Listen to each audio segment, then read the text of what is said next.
그러니까 지금 헌재 위원도 굉장한 문제가 되고 있고 오늘 보니까 마은영 임명과 관련된 변론을 또 바로 종결했더라고요. 선고는 언제 할지 이제 아직 안 정했다는 네. 거는 눈치 좀 보고 여론이 다시 뜨거워지나 안 뜨거워지나 보겠다는 건데 네. 그런데 헌재가 또 지금 당사자나 증인이 동의하지 않아도 증거 채택할 수 있다면서 검찰의 어떤 조서 등을 다 증거로 채택을 했거든요. 네. 그런데 이 검찰 조서나 공소장의 문제는 헌재의 탄핵 심판 증인 신문에서 다 드러났어요. 네.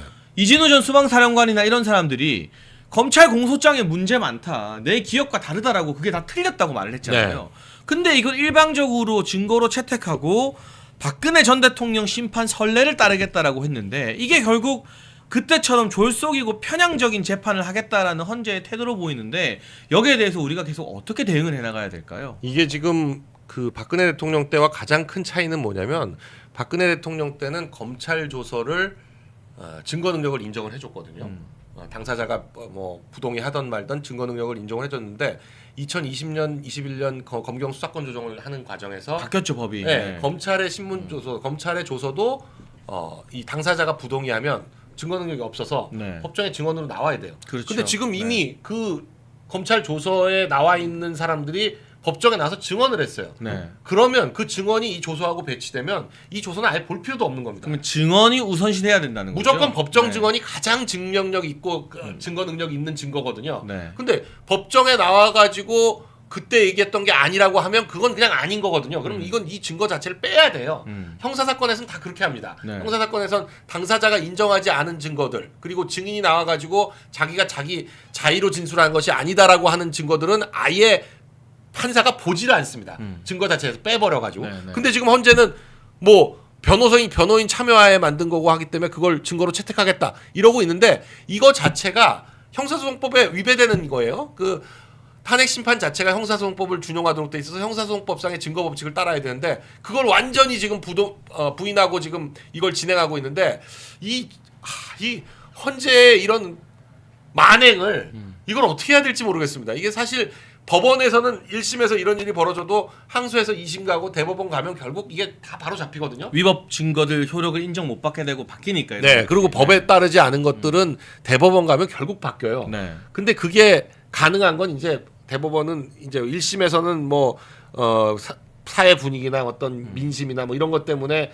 그냥 거기에 맞춰 가지고 그 국민 정서법에 따라서 재판을 하더라도 시간이 흐르면서 이제 대법원쯤 가면은 좀 사안하고 거리가 생기거든요. 시간적 거리가 생기기 네. 때문에 좀 객관적으로 판단할 수 있기 때문에 법에 따라서 해요. 그래서 1, 2심이 좀 잘못이 있더라도 대법원 가면 다 바로 잡힌다. 그런 어떤 신뢰가 있는데 이 헌재는 이게 단심이란 말이에요. 한번 해버리면 끝나. 그 이의 제기하거나 뭐 항고하거나 항소할 수 있는 방법이 없어.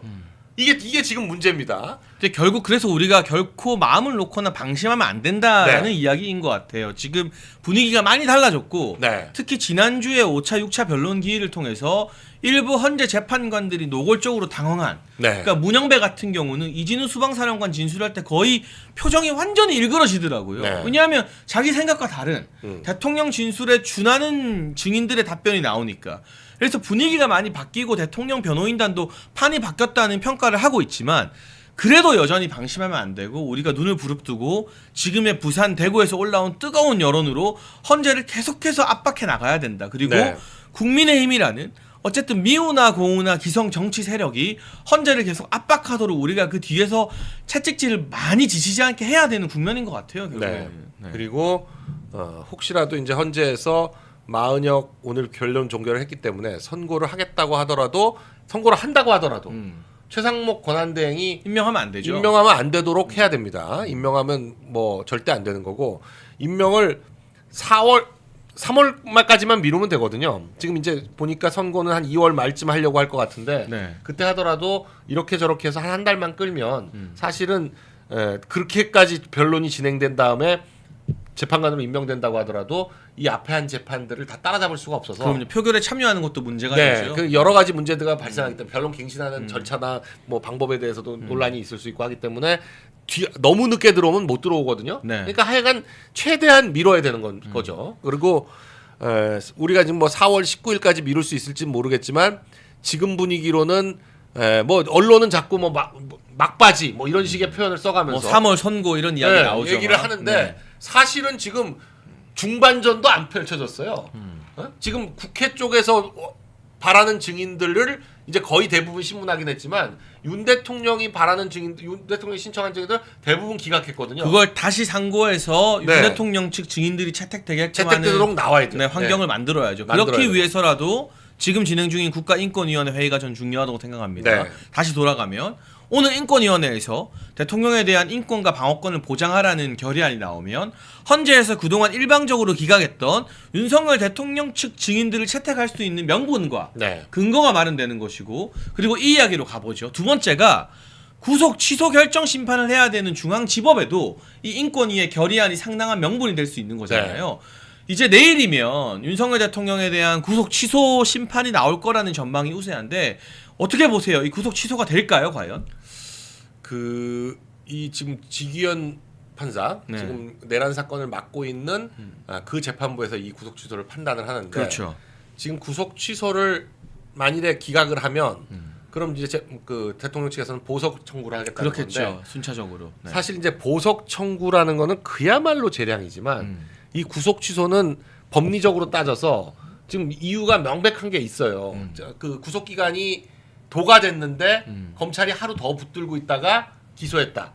그러니까 윤 대통령 측에서는 25일 밤 12시에 구속 기간이 만료됐다고 보는 건데 1차 구속 기간이 구속 기간 연장을 안 해줬으니까 그때 이제 풀려났어야 되는데 안 풀고 그 다음 날까지 붙들고 있다가 26일 날 오후 돼서야 기소를 했다. 이건 뭐 구속 기간이 지났다고 보면 무조건 하여간 이건 구속 취소 사유거든요. 그렇죠. 네. 네. 근데 뭐 법률적으로는 날짜 이렇게 돼가지고 뭐 28일까지도 계산할 수 있는 여지가 있는 반면에 요새 누가 날짜로 봅니까? 시간으로 따져야죠. 네. 시간으로 계산하면 윤 대통령 측 얘기가 맞거든요. 그러니까 피고인한테 이럴 때는 무조건 피고인한테 유리하게 해석을 해야 되기 때문에 피고인에게 유리하게 해석하면 25일 날 12시 그리고 이게 뭐 대법원 판례가 있는 것도 아니고 법조문이 명백하게 돼 있는 것도 아니라서 이 지기현 부장판사 입장에서는 그야말로 새로운 판례를 하나 만드는 건데 그런 명분으로 구속 취소를 할 가능성도 상당히 높아 보인다. 왜냐하면 오늘까지 지금 안 나오고 있다는 건 일주일이거든요. 내일까지 꽉 채우면 일주일인데 그렇죠. 일주일 내에 결정하도록 되어 있는데 7일을 꽉 채운다는 건 고민이 깊다는 거고. 고민도 깊고 해주려면 늦추는 거죠.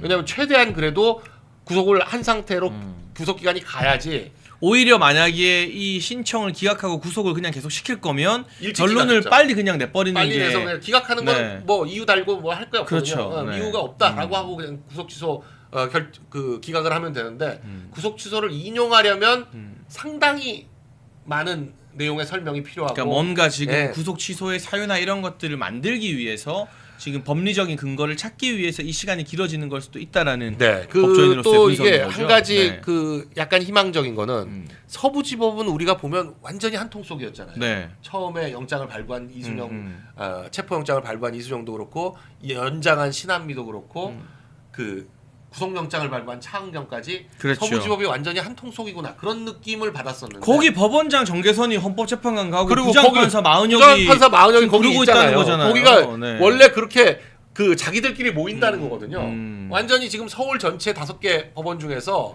그러니까 중앙지법까지 해가지고 6개 법원 중에서 서부지법이 제일 빨갛다는 거거든요. 그러니까 자기들끼리 다 거기 모아놓. 네, 모였다. 그 정계선이 네. 법원장 되면서 정계선이 이 판사들끼리의 투표로 인해서 사실은 법원장이 될 급이 아닌데 법원장이 됐던 거거든요. 그것도 김명수가 만든 적폐죠. 그게. 그걸로 네. 해서 된 거죠. 왜냐하면 고등법원 부장판사들이 자기 편이 별로 없으니까 이 사람들 법원장 시키면 이게 말이 안 되니까 어떻게든 자기 편이 그나마 꽤 있는 지방법원 부장판사들, 그러니까 국제법 연구회 출신들이 꽤 있는 게 지방법원 부장들인데 네. 그 사람들을 법원장을 시켜가지고 법원을 장악하려고 한 게 지금 이 제도인데 이번에 이제 조희대 대법원장이 그걸 없애고 고법부장들을 대거 승진을 시켰는데 네. 문제는 그래서 그것과 중앙지법에서 영장 연장을 했더니 영장 담당 부장판사였던 판사도 인정을 안 해줬죠. 연장을 안 했고 그리고 그 다음 날은 당직 판사였는데 똑같은 케이스예요. 서부지법하고. 네. 당직 판사였는데도 불구하고 영장 담당들끼리는 영장 담당 서부지법, 서울지법, 중앙지법에 있는 3명이 서로 늘 상의를 하기 때문에 그리고 한 주일에 한 번씩 돌아가면서 하기 때문에 그 사람들끼리는 생각을 공유할 수 있지만 당직 판사까지 공유하기 사실은 쉽지 않은데도 불구하고 당직 판사도 이 구속기간 연장에 대해서 문제를 제기하고 공수처의 수사권과 검찰의 이 수사권이 어떻게 되느냐 이 문제에 대해서 판단을 한 거거든요. 근데 그 영장을 연장하지 않았던 논리대로 하면 이번 구속도 취소될 가능성이 구속기간도 높다. 취소될 가능성이 상당히 있어 보인다. 그리고 중앙지법 판사들 사이에 어떤 공감대가 있는 게 아니냐라는 그런 추측을 해봅니다. 그러니까 실제로 그런 분위기가 많이 감지되는 게 저희도 소개해드렸지만 법관들이 모이는 코트넷 같은 데서 청주지법 법원장 같은 분들이 지원장 같은 분들이 실명 달아가지고 이거 나중에 너네 다 뒷감당할 수 있냐, 공수처와 서부지법 이거 나중에 판사들도 다 책임져야 된다는 이야기를 공개적으로 아예 해버렸거든요. 네. 이거는 법관의 양심으로 봤을 때 충분히 법적으로 시비거리가 될 수 있다는 것이고, 중앙지법이 기존의 영장 연장을 받아들여주지 않았다. 윤석열 대통령 구속 취소 신문기일을 오늘 20일로 지정했다는 것은 시간이 좀 더 걸린다라는 뜻이네요. 방금 네. 전에 나온 속보인데 20일로 지정했다는 건 20일에 신문하고 풀겠다는 취지로 보이네요. 그러면 내일이 아니라 네. 당초보다 한 열흘 정도 더 네. 시간을 지금 둬서 네. 신문기일을 20일로 지정해서 네. 그러면 저 신문기일이 끝날 때쯤 늦은 밤중에는 보통 발표가 나는 거죠. 네. 저게. 그날 하거나 뭐 그 다음 날 하거나 그거는 이제 바로 하는 그런 뭐 그 구속 영장 같은 경우는 이제 구속 기간이 열흘로 정해져 있으니까 그런데 지금은 이미 기소가 된 상태이기 때문에 6개월로 돼 있거든요. 네, 그러니까 두 네. 달. 그러니까 그런 거하고는 상관이 없지만 이거 신문기일을 따로 잡았다. 이거는 고민이 많고 일단 하여간 저걸 뭐 기각할 거면 바로 기각하지 저렇게까지는 안 하는데 사유 없이 그냥 네. 뭐 이 정당한 이유 사유가 없다. 이유 없다 그러면 그냥 기각인 이유, 거잖아요. 네, 네. 네. 근데 저렇게까지 가는 거는 풀려고 하는 상황을 보는 거죠. 지금 당장은 조금 분위기가 그렇지만 열흘 지나면 또 분위기가 어떠냐에 따라서는 일단 풀고 가겠다라는 생각을 상당히 하는 게 아닌가 싶고 좀 네. 굉장히 좋은 사인으로 봅니다. 저는. 네, 지금 구속 취소의 가능성이 조금씩 더 높아지고 높아지고 있는 것이고, 네, 높아지고 그리고 있다. 이 국면에서 전국을 순회하면서 대통령 탄핵 반대 여론이 무르익는데 만약 대통령께서 구속 취소로 한남동 관저로 돌아오신다면 네. 또 하나의 기폭제가 되어서 여론이 완전히 또 뒤집어질 수 있는 네. 그런 가능성이 오는 20일에 기대가 되게끔 많은 사람들 시선이 모아지고 있는 것 같습니다. 저는 그때 그 코트넷에 그 여론이 올라온 게 굉장히 의미가 있다고 보는 게 법관들이 웬만하면 그런 걸 표현을 잘 안 하잖아요, 그렇죠? 네. 그러니까 그걸 맨 처음 올린 사람이 누구냐면 대법원 재판연구관이거든요. 대법원 재판연구관이 올렸다는 건 이게 그냥 지방법원에 있는 한 부장판사가 올린 거하고는 완전히 다른. 그게 대법 판례에 영향을 끼칠 수 있는 사람인 거잖아요. 그리고 일종의. 대법원 재판연구관은 매일같이 이 대법관을 보거든요. 네, 네. 매일같이 대법관을 보기 때문에 대법관들을 매일 만나는 대법원 재판연구관이 그렇게 돌출 행동을 한다? 이거 돌출 행동으로 어떤 판사도 안 보죠. 그러면 대법관들의 의중도 거기에 조금 드러나 있는 거라고 봐야 그렇게 되는 거죠. 판사들이 해석할 가능성이 굉장히 네. 높아요. 왜냐하면 재판연구관을 해본 사람들은 알지만 재판연구관이 그렇게 돌출 행동을 할 수 있는 분위기가 아니에요. 그게 만일에 대법원의 의중이 아니라 대법관의 의중이 아닌데 재판연구관이 그렇게 올렸다? 그럼 이번 이 2월달 인사에서 그 재판연구관은 지방으로 날아갑니다. 네. 그런 돌출 행동을 한다라는 것. 지금 제가 볼 땐 그게 그 대법관의 의중이 어느 정도 담긴 것이 아닌가. 그러니까 청주지법부원장이 바로 하고 뭐 성금석 부장이라고 이제 부산에 있는 부장판사는 네. 원래 그 예전에 김태규 네, 방통위 부위원장. 네, 방통위 네. 부위원장이 예전에 법원에서 그 좌파들 장악하고 있을 때 우리 법원과 장악하고 있던 김명수 체제에서도 들이박다가 이제 나왔잖아요. 네, 네. 네, 그런 역할을 지금 성금석 부장이 하고 있는데 성금석 부장이 그걸 썼다면 별로 그렇게 생각을 안 할 텐데 재판연구관이 썼다는 건 상당히 의미가 있다. 저는 그렇게 봅니다. 그러니까 실제로 우리가 그동안 지난 정부도 그렇고 여러 가지 법조 문제가 발생했을 때 검찰 내부 게시망이 이 프로세스에서 검찰들이 댓글 달았다 이런 건 기사가 꽤 나와요. 네. 그런데 법관들이나 판사들은 여러분이 상상하는 것 이상으로 보수적이고 안정지향적인 존재들이거든요. 네. 여기서 말하는 보수는 정치 성향 진보 보수 말하는 게 아니라 어떤 이 사회적 평판 관리나 이런 것들이 그걸 굉장히 굉장히 보수적이라는 신경을 거죠. 쓰고 네. 그리고 우리는 검찰은 완전히 뭐 상명하복이고 검사 동일체고 뭐 해가지고 검찰은 위에서 시키면 까라면 까고 뭐 이렇게 생각하지만 의외로 법원도 그게 굉장히 심해요.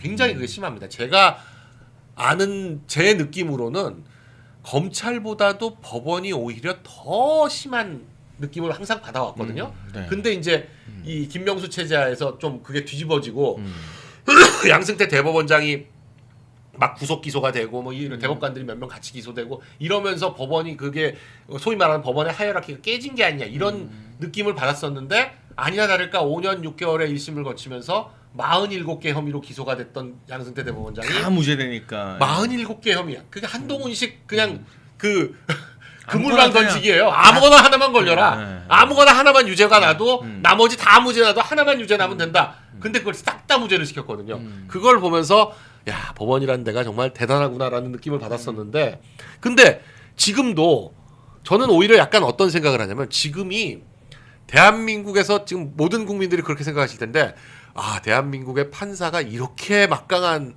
집단이었나?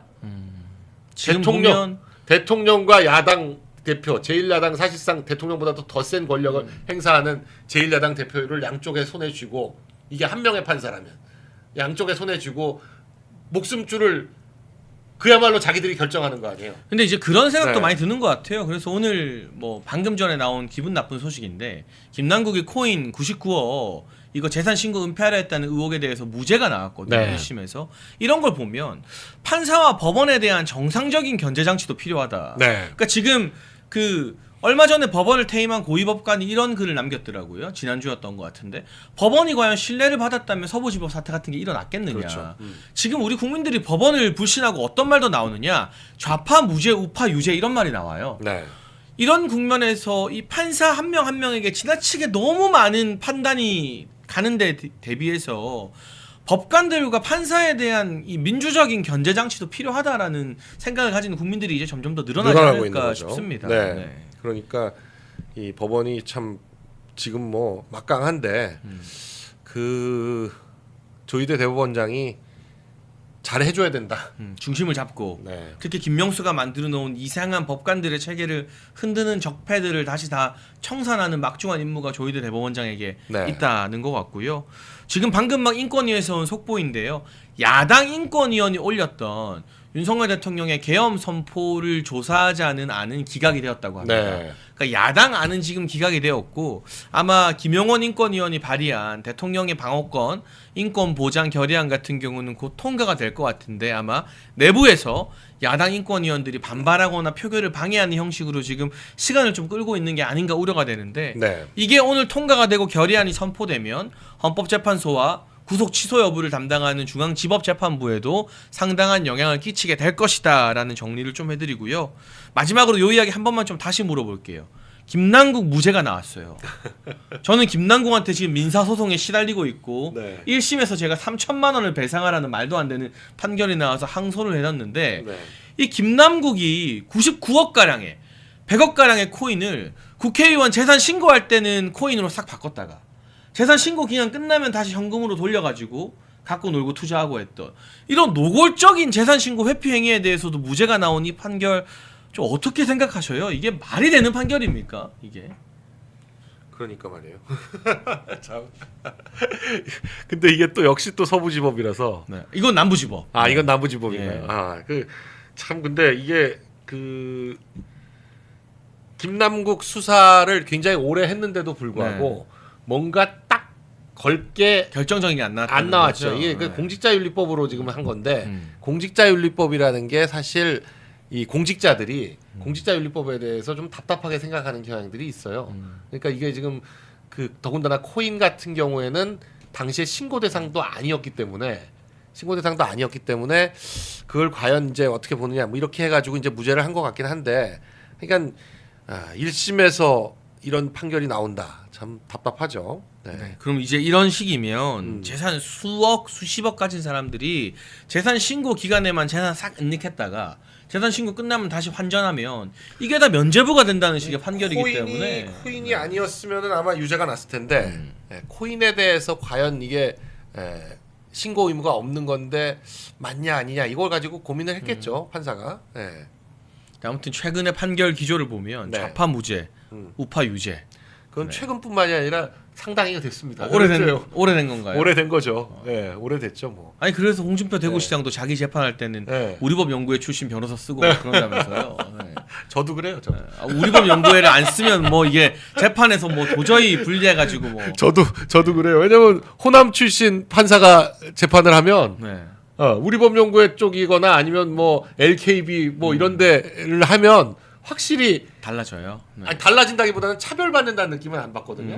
근데 그렇지 않고 이쪽 그냥 보통 우파 변호사 썼다가는 완전히 그냥 뭐 일방적으로 박살이 나니까 오히려 찍혀가지고. 네. 네.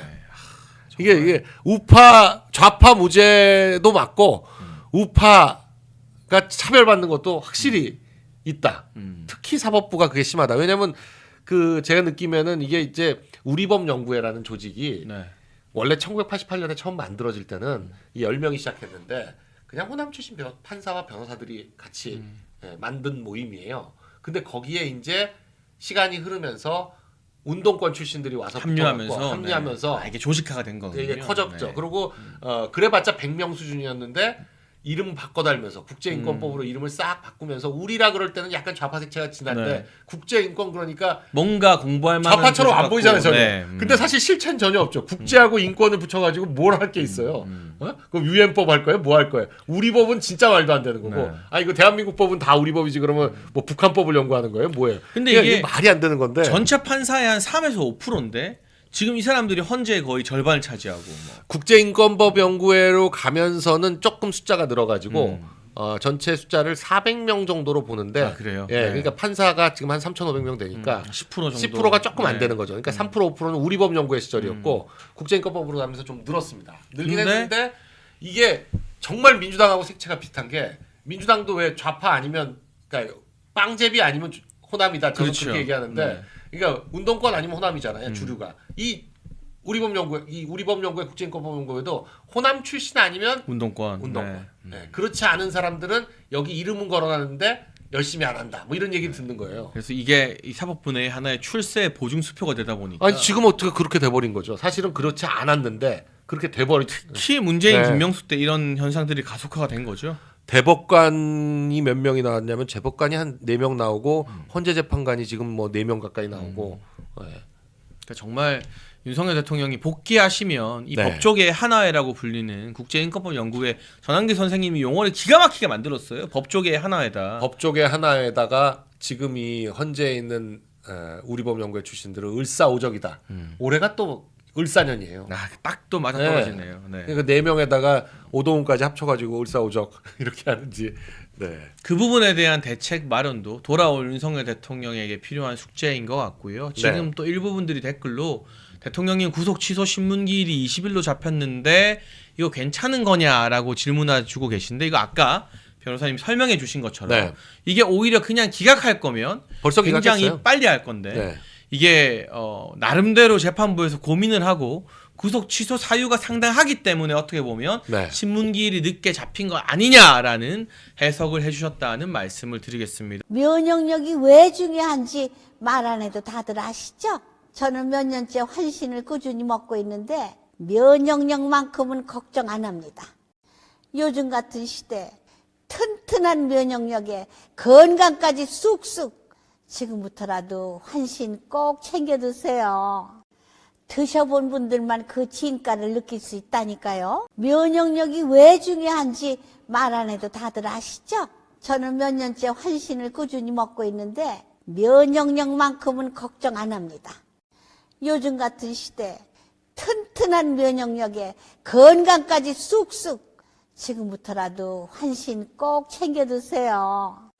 드셔본 분들만 그 진가를 느낄 수 있다니까요. 2030이 우리가 굉장히 안타까운 그 대상이잖아요. 그 지금 이 탄핵 사태에 대해서 지금 아직까지는 그 심각성을 그렇게 이제 정확하게 인지를 못하는 계층이 2030 그 젊은 친구들인데 네. 서서히 깨닫고 네. 있거든요. 그리고 네. 어제도 이제 유동규 대표님이 네. 또 그 대구에서 그거 네. 하셨고 집회하셨고 저도 이제 저 부평에서 그리고 네. 행진까지 해봤는데 네. 이제 시간이 지나면 지날수록 이제 젊은 친구들이 이 운동의 본질에 관해서 이제 눈을 뜨기 시작한 게 좀 느껴집니다. 피부적으로. 네. 예, 그래서 조금만 더 열심히 하면은 이제 드디어 이제 우리 그 젊은 친구들도 예, 이 탄핵 사태의 본질에 이제 눈을 뜨게끔 할 수 있다. 예, 지금 이 유동규 대표님이 말씀하셨던 요 화교 뭐 비밀 경찰 의심받는 그 예, 중국집 뭐 그 얘기 있잖아요. 예. 그게 이제 굉장히 예, 오랫동안 그렇게 의심을 받아왔던 거고 이제 드디어 공론화가 되기 시작한 거죠. 예. 네. 했다가 또 눕히고 했다가 눕히고 네. 그리고 이제 정체불명의 중국인들이 우리나라 고위직들을 굉장히 네. 막 만나고 다니는 얘기도 굉장히 많았지 않습니까? 네. 예, 어떤 뭐 이름을 뭐 밝히기 뭐하고 어떤 여자가 무슨 뭐 최문순 뭐 강원도지사를 비롯해서 수많은 언론사 사장과 정치인들 다 만나고 네. 근데 도저히 그런 어떤 역할을 하기에는 어떤 위상이나 직업이나 이런 게 불분명한 사람이 네. 예, 마치 한국에 있는 유력 정치인들을 관리한다는 느낌으로 많은 사람들을 만나고 다니는데 심지어 중국집 사장 정도로 보여지는 객관적으로 사람이 예, 언론사 사장들을 다 만나고 네. 예, 그리고 정치인들도 다 예, 만나고 네. 예, 도저히 이게 정상적으로는 이제 보여지지 않는 그런 예, 만남들이 이제 네. 예, 공공연하게 진행되고 있는데 아직까지는 국민들이 거기에 대해서 심각성을 전혀 인지를 못하는데 네. 이제 드디어 이 탄핵 사태를 기점으로 이 나라의 본질적인 어떤 이 적폐 문제를 하나하나씩 예, 공론화시키는 작업이 진행되고 있다 생각합니다. 네, 그 지하철 문제부터 시작해서 지금 우리나라의 지금 모든 문제까지 망라하시면서 네. 예, 역시 예, 초천재님답게 네. 예, 천재적으로 지금 예, 풀어내셨습니다. 네. 예, 그 지하철 타고 오시면서 이 득도를 한다는 게 예. 쉽지가 않은데 예. 예. 저기 보니까 이제 댓글에 보면 스님이라는 말씀 하시는데 예, 예, 제가 이제 살이 나오겠어요? 예? 살이 나오는 거 아니에요? 아 그건 예. 아닌데 예. 제가 대중 접객업에 안 가겠다라고 결심한 계기가 예. 우리 문재인 정권 때 예. 코로나 사태 때 제가 하던 그 예, 교육 사업이 굉장히 초토화가 됐거든요. 예. 왜냐하면 저 딴에는 애국한다고 예. 광화문 집회 한번 갔다가 예. 이제 제 IP가 잡혔을 거 아닙니까 핸드폰. 예. 예. 그러니 그 다음부터 거의 뭐 20통 이상의 예. 거의 이제 협박 문자가 와서 뭐 코로나 검사를 안 하면 당신은 어떻게 된다 어쨌든 막 협박을 하길래 예. 한번 갔다 왔더니 이제 그 다음부터는 이제 제가 좀 정직해 갖고 성격이 예. 학부모들한테 제가 강화문 예. 집회에 가서 예. 코로나 검사를 받아야 된다는 얘기를 하니까 바로 예, 반에 반토막이 나버리고 예. 그래서 그 다음부터는 제가 결심을 한 게 예. 사람 많은 곳엔 절대 안 가겠다. 예. 해서 다니던 미용실도 끊고 그냥 바리깡 서서 머리를 밀었는데 생각 외로 또 예. 예, 삭발하고 다니는 게 할만해갖고 계속 이러고 유지하고 있습니다. 아 그러시군요. 네. 예. 그 평소에 이렇게 뭔가를 많이 깨달으시네요. 예, 그러니까 제가 나가진 예. 않는데요. 거의 나가지 않고 집에만 있는 성격인데 한 번 나갈 때마다 뭐 이렇게 깨닫는 게 있어요. 어우. 오늘도 지하철에서 와 이게 일일 일깨달음. 예. 예. 일일 일깨달음. 와 이건 진짜 문제가 열반에 드는 거 아니에요? 좀 있으면 열반에 들고 막 나중에 막 연꽃에 이렇게 앉아 계시고 뭐 이런 거 아니에요? 그러니까 이게 예. 그 나돌아다니지 않았던 사람이 나가면은 굉장히 그것만으로도 색다른 경험이에요. 예. 그런데 이렇게 대중교통 특히 지하철 문제가 심각한지 처음 봤습니다. 어떻게 이 지금 시간대부터 제가 이제 예. 일일 뭐 홍보한다고 지하철역 많이 다니는데 또 다시 이제 지하철로 돌아온 건가요? 예, 그러니까 지하철로 이제 예. 또 집에 가야 될 시간이 있잖아요. 예, 예. 지금부터 한 6시부터 한 8시 반 9시까지가 굉장히 사람이 붐비는 시간인데 예. 와 과연 이거를 이제 문제를 인지하는 사람이 좀 예. 해결책을 좀 내놨으면 할 정도로 예. 와 이거 너무 안전 문제가 심각해 보입니다. 이게 누가 하다가 탁 이게 넘어지면 바로 그 이태원 참사 사건이 떠오를 정도로 예. 너무 그 지하철 공사 여러분들 들으셨죠? 네. 예, 초천재님이 예 지금 이렇게 강하게 이야기를 하셨습니다. 지하철 공사 예 정말 빨리 재개발하세요. 네. 예 지하철 재개발하시기를 네. 바랍니다. 맞아요. 예. 예. 사람이 대기할 공간이 거의 없더라고요. 다른 그 새로운 역들 같은 경우는요 사람을 중심으로 양측에 상행선 하행선이 배치되잖아요. 네. 근데 강남 같은 경우는 이게 2호선이 개통된 지 너무 오래돼가지고 네. 이제 차선을 중심으로 사람이 네. 상행선이 되다 보니까 네. 너무 불편한 거예요. 아, 그러니까 그렇군요. 건너편 보니까 또 이제 건너편은 여기보다 제가 있던 곳보다는 사람이 한산한데 예. 그게 이제 같은 공간을 비효율적으로 그렇게 활용하는 예거든요. 그게 예. 사람을 중심으로 좀 제대로 재설계를 했으면 어땠을까. 예, 그렇네요, 진짜. 그래서 사람을 중심으로 네. 예 하는 이제 사회가 돼야 되고, 네. 예 오늘 지하철 타고 오시면서 네. 예 많은 것을 깨달으신 네. 우리 천재 스님, 천재 스님께서 오늘 말씀하셨습니다. 네. 그래서 이제 오늘 이제 비밀 경찰서 이제 간첩법 관련돼 가지고 이제 민주당이 또 제동을 걸었습니다. 네. 오늘 또 제동을 걸었어요. 네. 예, 그래서 여기 이제 지금 문제가 지금 심각하다. 이 말씀을 드립니다. 네. 예. 본인들이 간첩과 협력해서 나라를 전복시키는 주체들이니까 이제 예. 절대로 간첩법에 대해서는 협조적이지 않은데 그거를 국민들은 그냥 단순한 민주당과 국힘당의 당리당략으로만 생각하는 거는요. 네. 이건 잘못 생각한 거고요. 네. 예, 지금 이 탄핵의 주체가 중국과 협잡을 한 이 친중 매국 세력들이 네. 이 간첩법이라는 게 통과되고 만약에 제대로 집행이 되었으면 전부 다 간첩죄로 들어갔을 법한 네. 사람들이 지금 다 이걸 맡고 있는 상황이라 이거죠. 예.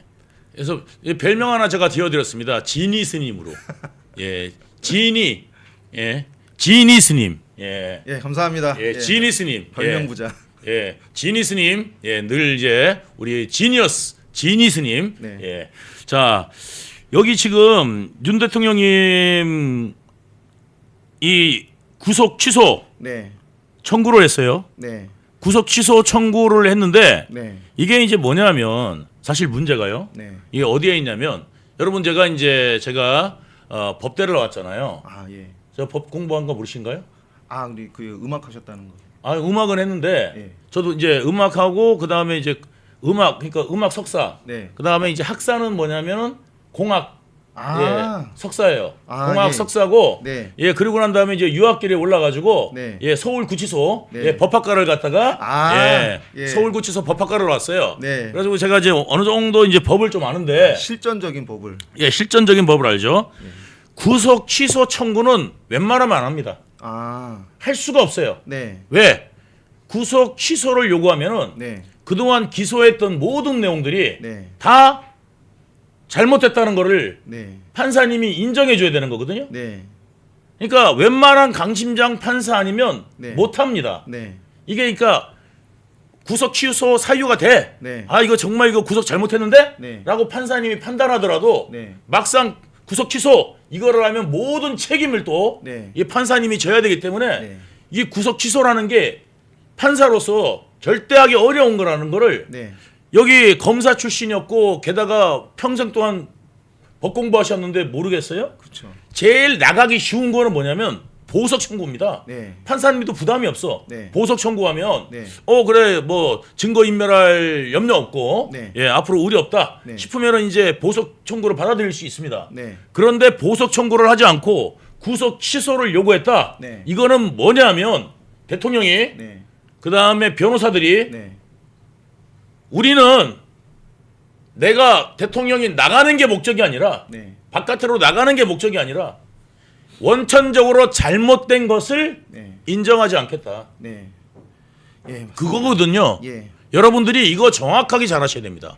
그래서 이게 구속 취소 청구를 한 거는 이 구속이 원천적으로 불법이다. 네. 잘못됐다. 네. 그렇기 때문에 이거는 원천 무효다라는 주장을 하고 있는 거고 여러분들이 그 내용을 정확하게 하셔야 된다. 네. 예. 그리고 그거와 관련돼서 만약에 법원에 네. 판사가 이걸 인정해 주잖아요. 네. 그 판사는 정말 대단한 용기를 정말 낸 거죠. 용기가 있는 네. 예 깡다고 있는 네. 그런 판사님인 겁니다. 예. 여러분들이 정말 아셔야 됩니다. 예. 예, 판사 사회가 굉장히 좁고 굉장히 뭐 이제 나쁜 말로 카르텔화 되어 있잖아요. 예. 그러니까 자기랑 이제 이렇게 얼굴도 보고 이렇게 지내왔던 판사가 어떤 네. 판결을 내리던 그 네. 판결을 정면으로 뒤집는 게 굉장히 어렵기도 하고 네. 그러기 때문에 이제 잘못된 판결이 한번 내려지면 그 이후로 굉장히 어려워지고 네. 예, 그 대통령에 관련한 이런 모든 처분이 다 이제 헌법도 위반하고 위반하고 법률도 다 위반하고 네. 그냥 졸속으로 탄핵을 그냥 인용시키기 위해서 그냥 거의 네. 그렇게 막 그냥 질주를 하고 있는데 네. 예, 대통령이랑 그리고 국민들이 예, 대통령 그 저 변호인이랑 그리고 국민들 이 여론이 점점점 이거는 정말 모든 원천적인 그 진행 절차가 다 잘못됐다라는 거를 공감대가 이제 퍼지고 있고 네. 이럴 때 이제 대통령의 성격상 승부수를 이제 이게 보는 거 승부수라고 저는 생각하지 않습니다. 아닙니까? 아 그래요? 왜냐하면 이제 어떤 승부수인지를 잘 모르겠습니다만 네. 어떤 승부수인지 모르겠지만 이게 원천 무효라는 걸 갖다가 네. 강하게 이야기하는 거거든요. 네. 그러니까 이거는 만약에 내가 나가겠다. 네. 솔직히 저 같으면요 보석 신청합니다. 보석, 예. 그다음에 우리 변호사들 다 말릴 겁니다. 네. 이거 뭐야 구속 취소 절대 안 해준다 법원이. 네. 예? 당신이 설령 이제 내가 만약에 이제 도둑질을 했는데 네. 도둑질을 안 했어. 네. 안 한 걸 갖다가 안 했는데 경찰이 잘못 알고 청구하고 검찰에서 받아줘가지고 네. 구속을 시켰단 말이에요. 네. 근데 도둑질을 안 한 게 어느 정도 나왔어. 네. 그래도 판사가 구속 취소하는 거는 쉽지가 않은 거예요. 그렇죠. 예, 그게 이제 거의 기대하기가 참 힘든 이 예. 그 처분인데 그래서- 그거를 했다는 거는 그러니까 보통 이제 판사님들이 네. 보석 청구를 하면은 네. 아 이제 이 사람이 죄가 별로 없는 것 같아. 네. 그러면 아 여기 보니까 이제 구속 사유가 별로 이제 해야 될 사유가 별로 없는 것 같다. 네. 그래 근데 저기 일단 내보내서 네. 재판 받고 무죄 받아라는 네. 취지로 해가지고 보석으로 네. 보통 하거든요. 예. 그런데 이거를 보석부터 안 하고 네. 이거 바로 뭐냐면 구속 취소 선고 들어갔다. 예. 이거는 정말 강하게 뭐냐면 이게 원천 무효라고 네. 이야기하는 것을 강하게 예. 하는 겁니다. 예. 여러분들 그거를 잘 아셔야 된다. 예, 이런 말씀드립니다. 이거랑 이제 비견될 만한 일이 뭐냐면요. 박근혜 대통령을 그렇게 말도 안 되게 네. 사기로 탄핵을 시켜놓고 네. 그 어떤 도덕적 정당성, 정권의 정당성을 확보하기 위해서 예. 그래서 이제 박근혜 대통령을 예. 이제 이재명 회장이랑 엮어서 뇌물범으로 엮어서 예. 계속 종용을 했잖아요. 그 죄를 네. 인정을 하면은 예를 들면 뭐 보석이든 뭐든 적당한 형택으로 내 보내주겠다 했는데 박근혜 대통령은 그걸 끝까지 거부하고 그냥 4년 9개월 동안 그냥 버티신 거거든요. 그래서 네. 이제 우파 세력이 절대 무너지지 않고 결집할 수 있도록 이게 몸으로 그냥 버티신 거고 네. 윤 대통령의 지금 이 구속 취소 청구도 그거랑 맥락이 좀 비슷하다라고 저는 생각합니다. 예. 이게 지금 법조계에서도 아주 유력한 아주 유능한 변호사님들이 네. 말씀하시는 내용들이 뭐였냐면 헌재가 이야기하는 게 굉장히 빈약하다는 거예요. 네. 뭐냐면 이제 이게 헌재가 지금 굉장히 서두르고 있잖아요. 네. 그리고 지금 헌재에서 안 받아주고 있는 게 네. 이제 뭐 예를 들어서 이제 대통령이 뭐 이야기만 하면 안 받아줘. 네. 다 잘라버려. 맞아요. 들어볼 것도 없대. 네. 예, 들어볼 것도 없대. 네. 그리고 심지어는 뭐냐면 이제 증인이 나왔잖아요. 네. 증인 나와가지고 이야기하는데 당신한테 내가 들어볼 거 다른 거 없고 그때 변호사가 입회했어 안 했어? 변호사 입회했어 안 했어?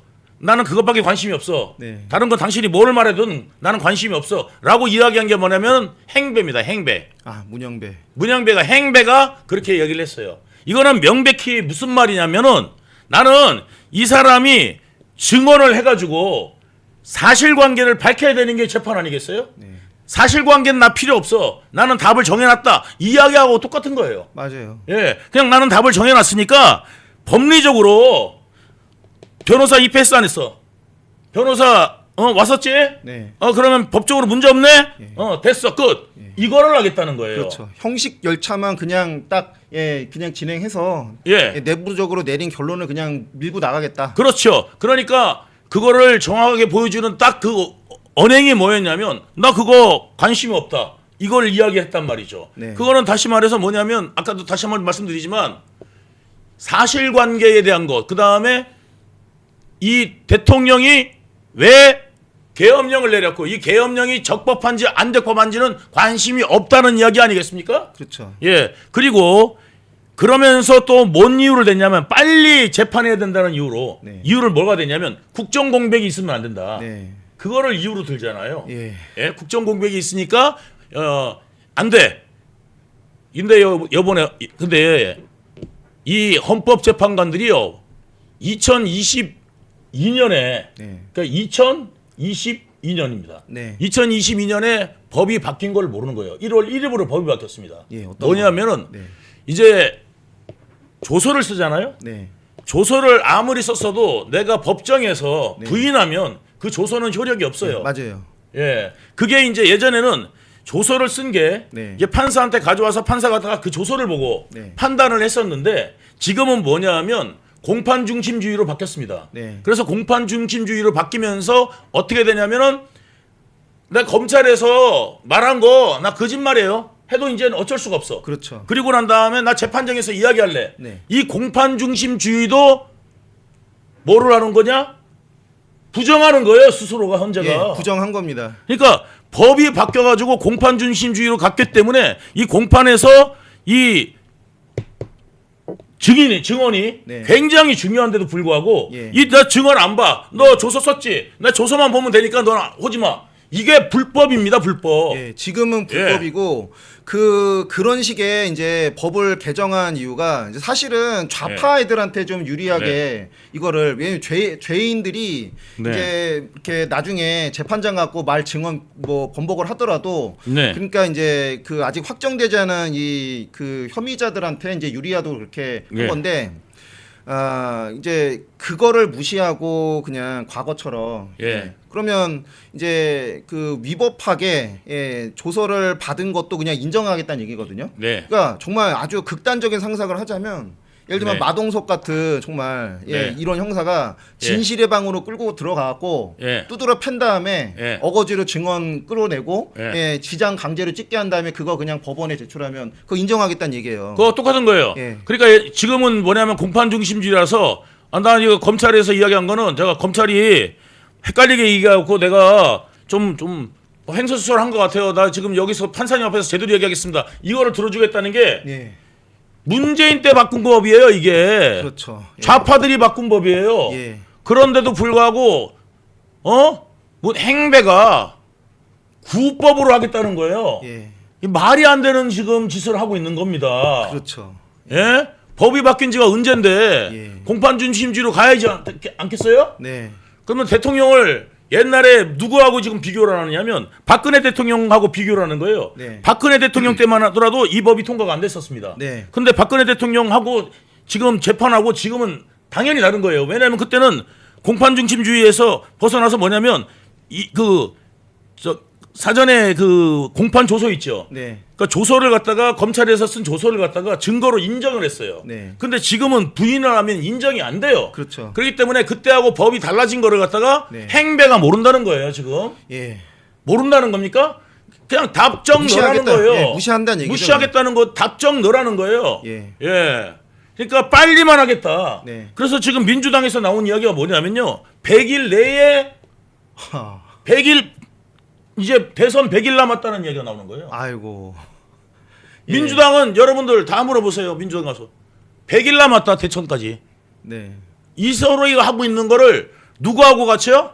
왜 그 소리 하겠어요? 헌재를 믿고 있다는 이야기죠. 네. 이재명은 또 뭐를 하고 있어요? 헌재를 그대로 믿고 있으니까 네. 지금 이재명이 뭐를 했냐면 지금 1심에서 지금 공직선거법 네. 예 집행유예 나왔죠. 네. 집행유예 나왔으니까 이제 완전히 나가리 된 거예요. 네. 예, 이거 전문 용어 나옵니다. 나가리. 예. 예, 나오는데 나가리 됐는데 2심 했잖아요. 네. 2심이 이번에 이제 이번 달 26일 날 끝납니다. 네. 26일 날 끝나면 3월 달에 결정 날 거예요. 네. 판결 나면 그대로 다시 있잖아요. 당선 취소형으로 끝날 거예요. 네. 2심까지. 네. 근데 2심에다 뭐를 청구해 놨어요? 헌법소. 예. 위헌법률 신청. 예. 위헌법률 신청을 해 놨어요. 네. 위헌법률 신청을 해 놨으니까 위헌법률 신청을 2심에서 안 받아들이고 기각시킨다고요. 분명히 이거는. 네. 예, 안 받아들입니다. 네. 그러면 기각을 시키면은 대법에서 뭐를 할 수 있냐면 대법 가서 뭘 할 수 있냐면 위헌법률 신청을 갖다가 헌재다 제출할 수 있습니다. 네. 헌재다 제출할 수 있어요. 그래서 대법도 진행되더라도 네. 대법은 진행될 거예요. 네. 대법의 판결하고 상관없이 네. 헌법소원에서 인정을 받겠다는 거예요. 네. 헌법소원으로. 예. 그러면 이제 우리나라가 어떻게 되느냐? 헌법소원으로 이 헌재가 이거를 이재명의 이야기를 말하자면 이게 뭐 때문에 그랬습니까? 예.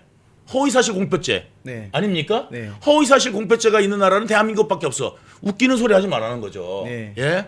그러면 전 세계 모든 나라가 재판 때 아니 다 거짓말하고 그러니까요. 한다는 거예요? 예. 그러니까 고도의 도덕성이 요구되는 다른 직업도 아닌 정치인이 그냥 예. 멋대로 짓거리는 말로 당선돼놓고 예. 이제 거기에 대한 책임도 지금 물을 수 없는 상황이면 예. 그러면 거짓말 잘하고 국민 사기를 잘 이재명이 치는 왕이야. 예. 이재명이 사기꾼들이- 상으로 거짓말할 수가 없어. 제가 말입니다. 그리고 기적통화하겠습니다. 뭐 이러고 아버지도 수십 명인 사람인데 네. 이걸 돌아가면은 바뀌고 거짓말을 밥 먹듯이 하고 떡 먹듯이 하고 모를 것 같으면 거짓말하고 모를 것 같으면 거짓말하고 살살살살살 거짓말하고 사이사이사이사이 거짓말이 들어가. 네. 그러니까 보면은 이렇게 빵 하나 있으면 떡 같은 데 있으면은요 시루떡 알죠 시루떡. 네. 시루떡 구우면 어떻게 해요? 쌀 넣고 팥 넣고 쌀 넣고 팥 넣고 이러잖아. 네. 그러니까 뭐냐면 살다가 거짓말하고 또 거짓말하고 또 거짓말하고 또 거짓말하고 시루떡이야 이게 시루떡. 예. 예? 이렇게 거짓말하는 사람을 누가 이기냐고 이게. 그러니까요. 예. 그러니까 이게 그냥 원시 사회처럼 가는 거예요. 선진국은 거짓말 한마디 때문에 그간에 쌓아올린 사회적 지위 명성 한 방에 날아가는 게 어찌 보면은 너무나 당연하게 네. 받아들여지는 사회고 그게 네. 이제 선진국의 기준이잖아요. 네. 예, 미국 같은 나라는 거짓말 한마디 했다가 바로 그냥 네. 인생이 그냥 그간에 끝나는 네. 건데 네. 우리나라는 거짓말을 잘하는 그 유능한 네. 거짓말인 사람인 순으로 성공을 하는 사회가 돼버렸으니 네. 그걸 아예 대놓고 이제 법적으로도 이제 보장을 받겠다라는 얘기잖아요. 그렇죠. 그러니까 이제 예. 예, 여기 지금 보면 또 이번에 서부지법 사태 때 네. 63명을 기소했는데 네. 그 중에서 62명을 구속했어요. 네. 예? 62명을. 예. 이것도 완전히 무슨 저 옛날에 예. 자기들이 말하는 군사정권입니까? 그러니까요. 예. 군사법정입니까? 그러니까 지금 이게 굉장히 과민 반응을 하고 있는데 이게 예. 이제 많은 사람들이 지금쯤 의심하는 게 이거 일부러 유도한 거 아닌가라는 생각도 좀 많이 들고 그 새벽 3시에 사실상 엠버거 걸어놓고 그 전에 이제 그 차은경 판사인가 그 사람은 미리 퇴근했잖아요. 해놓고 이제 그 집회 모임한 청년들 이제 어느 정도 빠지고 나서 그러고 나서 이제 남아 있는 한 1,000명 정도 좀 넘는 사람들 대상으로 그렇게 엠바고 풀고 새벽 3시에 이제 그 결정을 내렸는데 그때 이제 이 경찰들이 일거에 길을 열어주면서 사실상 이 서부지법의 난입을 유도한 거 아닌가라는 그림이 그림상에서 보여지는 거는 경찰이 이제 대치하다가 바로 빠지니까 양쪽이 밀고 있다가 한쪽이 빠지니 당연히 힘의 균형이 무너져서 애들이 들어간 거죠. 이제 어쨌든요. 네. 들어가 가지고 이제 김을 부수고 한 거는 분명히 잘못이지만 네. 이거를 지금은 하면 대한민국 간첩보다 나쁘게 했습니까? 그렇죠. 이 애들이 한 것이 간첩보다 나쁘겠습니까? 네. 간첩죄로 지금 기소된 사람을 불구속으로 했어요. 불구속으로. 네. 간첩은 불구속이고 네. 그다음에 정가 오범에다가 지금 수십 가지의 네. 지금 범죄를 저지른 이재명은 불구속이고 네. 대통령은 구속. 네. 여기에 서부지법 가갖고 애들 조그만 애들을 62명을 구속 기소했어요. 네. 이게 바로 좌파들이 하는 짓입니다. 이게 예. 아, 그거는 제가 볼 때는 뭐라고 보냐면요. 이제 이게 청년들 법입니까? 이게 법이에요? 예. 예, 그런 공포를 이제 조장을 하는 것 같아요. 그러니까 작은 사건을 일부러 유도를 해가지고 굉장히 강력한 처벌이나 처분을 내림으로써 이제 사실 좌파들이 가장 두려워하는 게 그 6070 그 어르신들이 이렇게 막 이렇게 모여갖고 집회하는 거 이거는 진짜 아무것도 아니라고 생각하는데 가장 두려워하는 게 2030 애들이 그렇게 이제 집회 시위에 많이 나와갖고 자기 목소리 내는 걸 두려워하거든요. 그거를 이제 어떤 식으로든 예봉을 꺾을까 하다가 이번 서부지법 사태를 굉장히 이제 과민 반응을 넘어서서 정말 과격하게 법 집행을 하는 게 그렇다고 저는 생각을 합니다. 예, 그러니까요. 이게 63명 중에서 62명을 구속한 거는요. 네. 이 사람들이 증거 인멸하고 도주 우려가 있겠습니까? 아니. 다? 싹 다? 예. 싹 다 도주 우려나 증거 인멸 우려가 있다는 거예요? 이게 없으면은 원래 불구속 기소가 네. 원칙입니다. 네. 그 원칙을 벗어나서 무려 62명을 네. 구속했다는 거는 이거는 뻔보기를 보이겠다는 건데 네. 이거는 우리나라 법이 무슨 뻔보기 보이는 법입니까? 그러니까요. 이거는 객관적으로 공정 아닙니까? 네. 우리가 법원을 감히 그래? 이게 말이 안 되는 거예요. 그러니까 말하자면 판사 자식 때리면은 네. 감옥 10년 가는 거고 네. 남의 자식 그냥 판사 자식 아는 애를 때리면 네. 얘 벌금 100만 원 이거 아닙니까? 네. 그러니까 그렇죠? 법이 뭐 사법이 최소한의 균형도 없고 공정도 없고 예. 이건 그냥 뭐 판사가 그냥 엿장수가 돼서 예. 예, 대통령은 거의 잡범 수준으로 이렇게 험악하게 다루면서 예. 예, 지금 들어가서 항의 좀 한 그 친구들한테는 정말 이런 말도 안 되는 이 구속, 예, 그리고 그 뭐 구속 사유나 이런 거를 볼 때 뭐 주거 불명이다 뭐다 그냥 멋대로 적어놓고 그냥 구속을 일단 인신 구속을 시켜놓고 이제 약호를 죽인 것 같아요. 예, 근데 지금 그러니까 우파들이 뭔가를 하면은 네, 구속. 네, 니들은 꼼짝 마. 네. 이러고 좌파들도 거기다가 해가지고 그놈들을 가만두면 안 돼. 막 이런 소리 진단 말이야. 네. 근데 만약에 좌파들 이러잖아. 네. 이런 거 하면은 난리가 나. 맞아요. 아, 공안 정국이야 하면서 네. 소리 지르고 난리가 나고 데모하고 난리가 날 거라고요. 네, 근데 이런 일이 벌어지잖아. 네. 이런 일이 벌어지면 우파들 이러는데 이런 일이 벌어지면 네. 그러길래 우파들이 그러고 있어. 뭐냐면 그러길래 폭력 안 된다고 그랬잖아. 예. 누가 폭력 된다고 그랬어? 폭력하라고 그랬어? 근데 진영적으로 예. 진영 논리가 중요한 거지. 네, 에? 이 애들이 이렇게 하면 안 된다. 강력하게 이야기를 해줘야 되고 그러면 사람들이 더 뛰어나와가지고 네. 무슨 뭐 데모를 하더라도 이와 관련해가지고 석방하라고 데모를 해줘야 되는데 좌파들은 전부 다 석방하라. 이석기도 석방하라고 그랬어. 네, 내란혐의 이석기도 석방하라고 그랬어요, 여러분. 네. 예? 얼마나 석방을 해서 이석기 통진당 이석기 석방하라고 한 놈이 누군지 한번 보세요, 여러분. 예, 그 변호사가 누군지 보세요. 예, 그런데 우리는 이 청년들 앞길 구마리 같은 이 청년들 갖다가 재구속시켰는데 예? 어떻습니까? 석방하라는 인간들이 없어요. 예? 석방하라는 인간들이 없어요. 그리고 뭐라 그래요? 그렇게 하지 말랬잖아. 이런 이야기를 하는 거예요. 누가 폭력을 하자입니까? 진영적으로 이런 거를 갖다가 이런 애들이 지금 우리 청년들이 얼마나 화가 났으면 그때 이런 화가 난 상태의 애들을 갖다가 유도해가지고 말이야. 그때 해놓고 얘들 불구속으로 재판받게 하고 권리를 갖다가 주라고 요구해야 될 거 아니겠습니까? 네. 예? 근데 마치 무슨 때를 기다린 것처럼 그렇게 폭력하지 말랬지 않습니까? 이딴 소리 하는 예. 그딴 우동사리 같은 인간들이 지금 있다는 게 뭔가 그게 우파입니까? 그게 우파예요? 동지에도 없는 게 우파입니까? 그러니까 이 폭력이나 아니면은 과격이나 아니면은 뭐 소위 언론을 장악하고 있는 민노총 언노련 애들이 주로 이제 쓰는 워딩이 극우, 과격, 폭력 뭐 이런 네. 단어잖아요. 네. 그것도 일종의 정신적 가두리 방식이라고 생각하는데 예.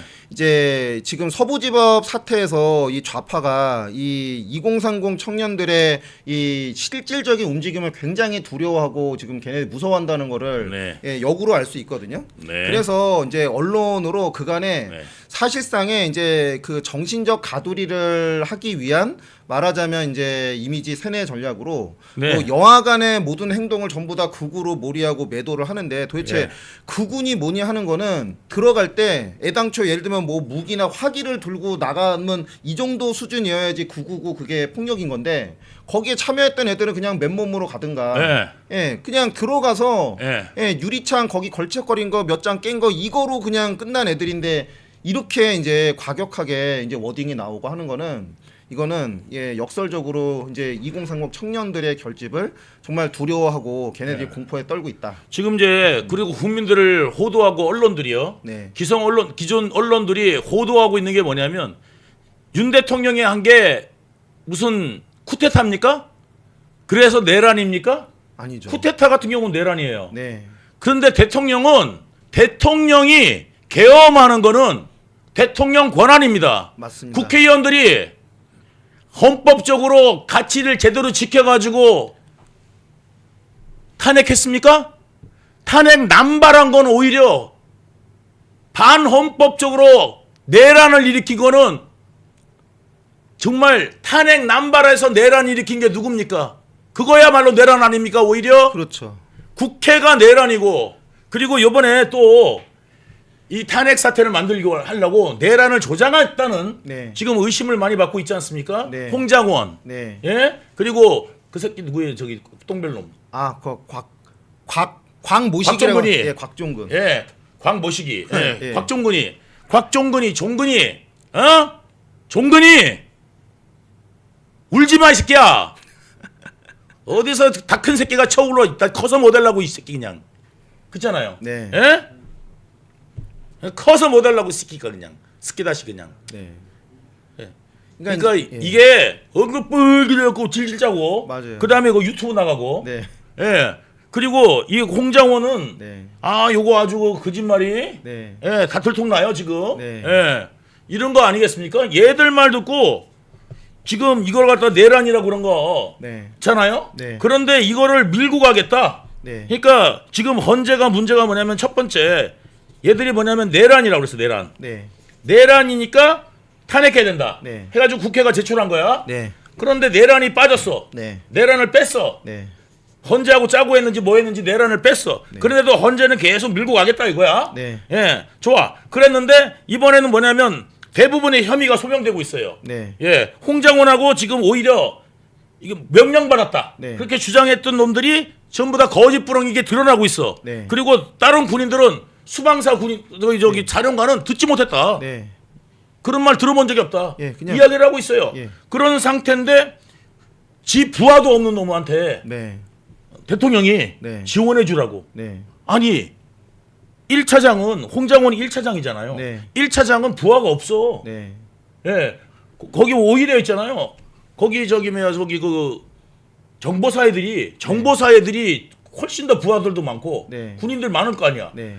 국정원에서 뭘 지원해 줘? 네. 뭘 지원해 줘? 통신 지원해 달라고 그랬는데 네. 그 국정원에서 처음에 이야기하니까 홍장원이 통신 지원 네. 이야기 나왔는데 니들 통신 지원 못 하잖아. 이야기 나온 거예요. 네. 뻔히 얘들 통신 지원 안 된다. 네. 그거 뻔히 아는데 우리가 해달라고 그럴 이유가 뭐가 있냐 그러는 거야. 지금 다 뽀록나고 있어 거짓말인 게. 네. 예? 그런 거짓말도 지금 뽀록나고 있는데 내란도 빠지고 뭐예요? 증언의 신빙성도 빠졌는데 네. 그래도 탄핵을 시키겠다는 게 헌재라면 네. 이런 놈의 헌재가 대한민국에 왜 필요합니까? 예. 여러분 안 그렇습니까? 예. 정치적 암살 도구였던 거죠. 예. 정치적 암살 도구. 이럴 때 써먹으려고 이 심어놓은 정치적 암살 도구고, 예, 헌법재판소의 어떤 용도라는 게 이 용도를 위해서 기획되고 설계돼서 지금 실행이 되고 있는 것 같고, 그다음에 이제 선관위조차도요. 예, 그러니까 이 나라를 그냥 한 방에 그냥 중국화시키고 매국을 하기 위해서 이제 헌법상 독립기구로 만들어서 그 어떤 견제도 받지 않는 이 기관으로 만들고, 사법부는 이미 수십 년 동안에 이제 뭐 김일성 장학생을 비롯한 이 좌파 판사들로 차근차근 진지전으로 먹고 들어왔으니 시간만 지나면 결국은 선관위도 어떤 이 좌파가 장악하는 그림, 그러니까 아주 거대한 밑그림을 크게 그려놓고 수십 년 동안의 기획을 하는 게 지금 결국은 이 상황까지 간 건데, 그러니까 우리나라에서 어떤 권력이나 이런 게 굉장히 좀 잘못 설계되고 잘못 이게 운용되는 게 많은 게 뭐 이렇게 독립기구가 많은 거야. 견제도 안 되고. 이게 그죠? 지금 우리나라 성역이 두 군데가 있어. 네. 지들끼리도 성역이라고 그래. 네. 요번에 뭐냐면 박지원이가 신성한 네. 5.18의 성지에 와서 네. 신성한 5.18의 성지에 와서 네. 우파가 데모한다고. 그러니까. 더럽힌데 네. 성지를 더럽힌데 네. 민주주의 하는 게 아니 5.18이 자기들이 왜 5.18이라고 그래? 5.18 때 북한군 내려왔다 혹은 뭐냐면 이거 저기 총칼 네. 여기다 훔쳐가지고 폭동 일으킨 거 아니에요? 네. 말하자면 지금 그 서부지검. 서부지검 가면은 서부지검에 들어가가지고 네. 우리 교도관 거 네. 총기 막 빼가지고 네. 거기서 경찰관하고 쏘다가 네. 거기에 있는 그 민간인 네. 그 경찰하고 대항했던 네. 민간인 몇 명이 죽으면 네. 그 부분들 유공자 만들어 드려야 되지 않겠습니까? 예. 지금 그 상황이에요. 왜 이 사람들이 우파라는 이유로 난동자가 되고 네. 이들이 좌파가 되면 유공자가 돼야 되는 이 거지 같은 세상이 지금 대한민국이다 네. 라는 거고, 그거를 주den이라고 돌려요? 5.18 지금 뭐냐면 대한민국이 자유민주를 지키는 거 아니에요? 네. 인민민주 지키는 거야? 네, 아니죠. 네. 자유민주를 지키는 거면은 우리 자유민주를 지켜가지고 중국이나 이런 데 넘어가지 말고 그 다음에 선거 공정하게 하자고 외치러 광주로 갔으면은 그게 민주를 외치러 간 건지 지대들하고 파가 다르고 민주당이 아니면은 더럽히는 거면 그거야말로 독재 아닙니까? 그렇죠. 그거야말로 예. 완전히 그 독일의 나치즘 아닙니까? 그렇죠. 예. 예, 자기들은 옳고 남은 악이다. 그게 바로 나치즘입니다. 네, 네. 예, 맞습니다. 예. 5.18이 나치즘이었어요? 아닙니다. 그러면 박지원대로라면 5.18 민주유공 빼야 돼. 네. 나치즘에 산지해야 된다고. 네, 네. 맞지 않습니까? 그렇죠. 예. 금란노가 그 사람들이 지금 5.18 유공자라고 하는 사람들이 예? 내로남불하는 걸로 예? 내가 하면은 유공자고 남이 하면은 저기 뭐 내란 동조자고 네. 이런 거였으면 이 5.18 여기에 있는 사람들이 어떻게 민주유공자야? 그러니까요. 민주가 아니죠. 네. 자유가 아니잖아요. 네. 우리가 하는 거는 자유민주고 네. 북한이 하는 건 인민민주 아닙니까? 네. 자유민주를 갖다가 이야기한다 그러면 누구나 가서 외칠 수 있고 소리 지를 수 있고 누구나 다 말할 수 있어야 되고 아닌 건 아니라고 할 수 있는 게 본인들이 말했던 민주 아니야? 예, 그러니까 아닌가? 그거를 시험해 보려고 거기다 집회도 신청하고 추진을 한 건데 아니나 다를까 또 그런 전체주의적인 인민 독재주의적인 발상으로 그렇게 반응을 하는 게 좀 씁쓸한 거죠. 예, 적어도 민주화의 성진이 뭐냐 하면서 떠들 거면 예. 집회 시위 결사의 자유를 가장 보장해야지. 수동에서 보장해야 될 지역이 다른 데도 아닌 광주가 돼야 되는데 아따 천재란 게? 그러니까요. 아따 천재부러. 네, 그거를 확인해 보려고 이제 안정건 대표도 어저께 뭐 내려가서 했다고 하고 그다음에 좀 있으면 전환길 강사도 거기 한다고 하는데 네. 거기 지금 광주시장의 강기정 씨라고 정말 진짜 광주에서 그냥 그 전라도의 그 정서 그대로 그냥 적통으로 이어받은 그 정치인이 하는 말이나 워딩이 정말 이게 자유민주주의랑은 저렇게 거리가 멀 수가 없는 그런 말만 골라서 하고 있어요.